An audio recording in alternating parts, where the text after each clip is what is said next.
Hello, ngayong hapon.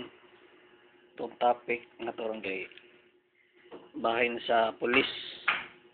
Bahin sa pulis na po. Noon, man na og topic pero mo react lang ko atong kuan ba. Issue sa TikTok na raw nakita nga kabalo na ko sagar majority good. Di na magitarong na pulis. Ni gamay na po kayo. Mataraw man sila kanara pong naay kanang kuan naay ang kailan nila ang biktima or anong ng ilado ang biktima politiko or dato mo ra na sila mutabang sila tarong kay dito sa TikTok may mood ko ang issue dito ang laki di ang bata bata ba to or teenager ang yang bike ikawat na nya tiaw man na buang gining mga pulis or unsa na ilang pag-process wag ayo ni mga pulis Pilipinas mo ang biktima pa maoy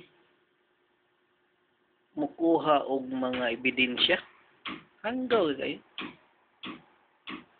siya ay nangita o nga naabay CCTV nga ditong area nga atong to bitong iyahang bike nga gikawat basig na CCTV nga to siya pa'y nangitag pamaagi nga dapat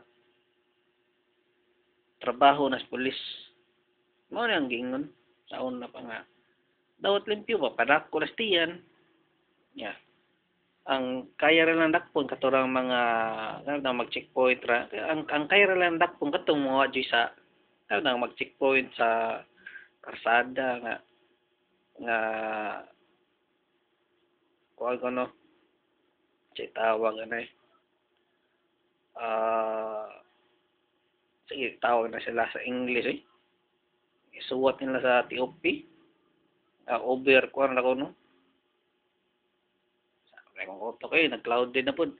Karong kanang daghan na kayo kuan, gisakay bisag duha ri gisakay, bisag ang ikaduha nga bisag ang ikaduha nga gisakay kay masuso pa nga bata. Ano mga bago pang ida, anong bago pang anak ba? Kuan na kanay ay overloaded term. Di mga overloaded. Makasabot para nato. Kung ako ra no, istoryaon overloaded na kan naging puro na dagko puro na adult tabi ng mga dagko gayo mga ko pero po adult nga na mga nigpis og lawas sabot ng danay pero kani ba uir gyud mo ang motor ba madadali mao na nila ultimo gyud kanang mga masuso pa kanang bago pang edad or yung na to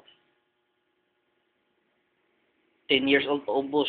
Ay, dako po na Dako po. Mawar man naman madadali motor para ra sa mga pobre. Gid, wag aso. Yun man ka na, balik ka sa itong isyo nga, itong ikaw at ng bisikleta. Ang biktima pa mo ay nangitag pamaagi makita ebidensya nga trabaho na nas pulis.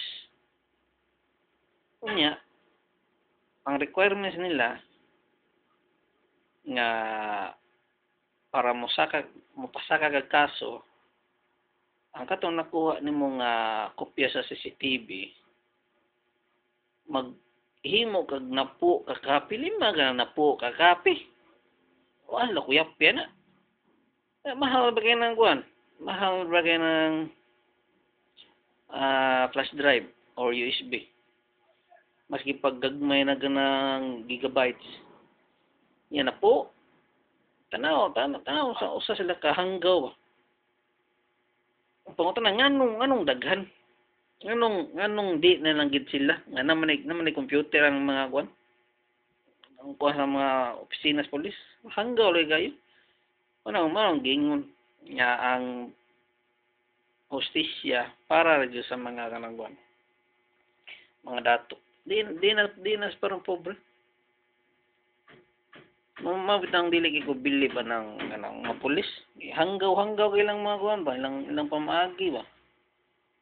Yan magimdaghang yo nga katong emergency yo nga akong pagmangkod kuan pati ida to good tres pagod. Isa nag-checkpoint ako ya kay nag-checkpoint sila nga duha ra sila unya walay signage. Atay lagi. Mamanay kasagaran sa koro na issue ba ng pulis o ganang enforcer nga manakop sila ba.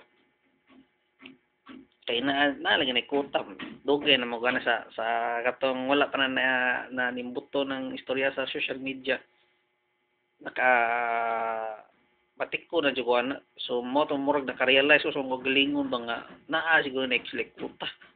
Nga para mo taas lang ranggo. So sakto jud ko. Amo gay. Di magana nga ang biktima pa pangitag ebidensya. Kabantay mo? Ang biktima pa pangitag ebidensya. Asa di kayo? Nalimot ko sa uban basta dagang mga awabantay na sa dagang mga situation nga ang biktima mo ay pangitagan mo sila murag dawat na sila sa kuan ba sa mga evidence ba nga mao ni si trabaho na nila. Hanggaw lagi yung mga pulis diri lagi. Okay, lima ka na nga. Napo kakapi yung sao na napo kakapi yabang ka na sila Dapat lang ng trabaho, naman sila yung mga budget yan. Sige gamay na nila, dagkaragog sweldo na nila. Hanggaw rin kayo. Wagi aso eh. Sama, na akong karya. Panis mga pulis. West Pilipinas, wagi ay.